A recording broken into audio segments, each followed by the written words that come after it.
Hi there, welcome to Word on Wednesday.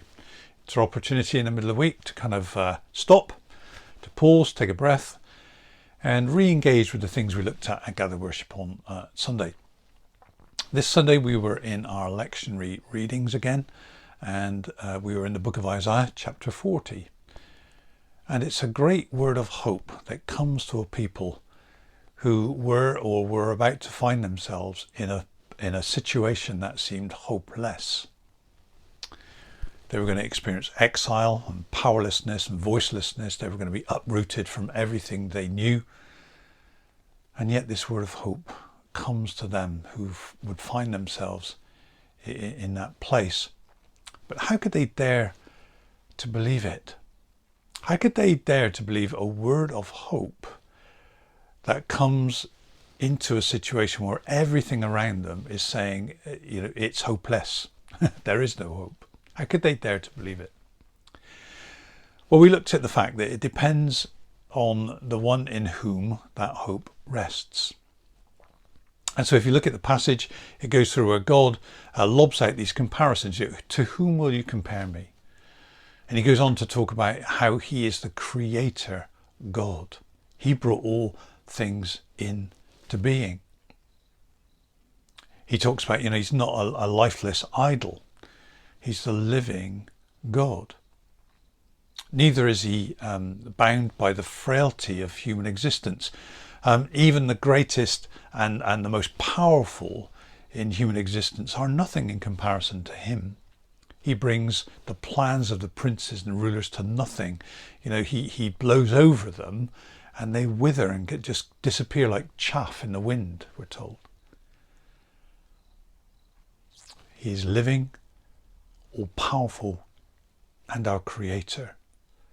Hope seems more hopeful when we think about the one in whom that hope rests. But we're also thinking about something else. You see, hope, it kind of rests in the choices that we make. We had a statement, don't know what you think of this statement, but the statement is, hope is putting faith to work when it's easier to doubt. How many of us have been there? Hope is putting faith to work when it's easier to doubt. And so this word of hope comes to a group of people who are hopeless. To all intents and purposes, they are kind of looking around them and thinking, well, how's any of this stack up? But you see, they had a choice to entrust themselves once more to the God who made them, the living and creator God. I don't know how easy you find it to hear a word of hope in the midst of struggle. But if we're finding it difficult, then think again on the one in whom that hope rests. He won't force it on you, but you are invited to make a choice to entrust yourself again to him. Sounds easy, doesn't it? But of course, the choice to trust comes not when everything's sorted and it's all, hunky-dory again. Everything's sorted. It's all level ground. Life is good. The invitation to trust comes from within the midst of the struggle, the place of feeling hopeless. That's the challenge, isn't it? Hope is putting faith to work when it's easier to doubt. Some of us will be experiencing struggle for all kinds of reasons. Ill health, ours or that of a loved one. Circumstances that are beyond our control. Redundancy, maybe we're affected by our mental health has taken a dip at the moment and we're feeling worthless. We've been told we're worthless. I don't know what your struggle is. And it may be that our struggle is because of our own deliberate action. Well, it's interesting that this word comes to a people who are going to be in exile, who are going to experience powerlessness and voicelessness and have everything taken from them because of their own actions. They consistently refuse to walk in God's will and God's way, even though he kind of does everything to encourage them to do that and to trust him. They refuse. They want to trust in themselves. And so they find themselves in this position. And yet the word of hope comes to those who have put themselves in this position of struggle. Such is the grace of God. The God of eternity, the living God, the grace-giving God, the creator God. Hope is putting faith to work when it's easier to doubt. I don't know how that found you on Sunday, or how that kind of finds you now. But think again, if you are in the midst of struggle, it may be your own fault.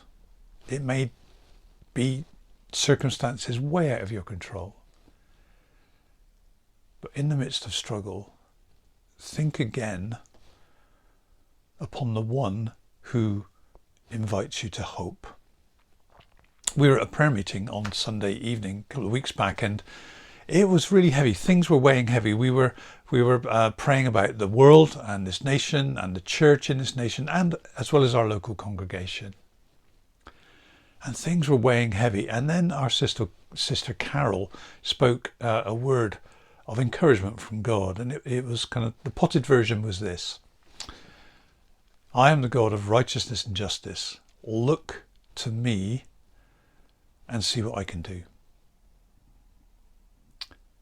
And when we received that in the middle of what was being felt like a hopeless situation that just wasn't changing, it lifted, it gave a different perspective. Why? Because we were focusing on God and not just the issues. So I hope that's helpful to you as it was to us at the time. Hope. In whom does our hope rest? It needs to rest on our Creator, eternal, living, grace-giving God. But it will be a choice, even from within the midst of struggle.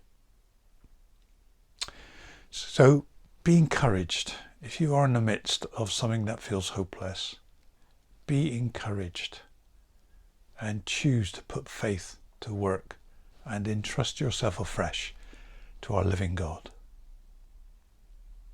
Hope you enjoy the rest of your day, and may God bless you richly. Amen.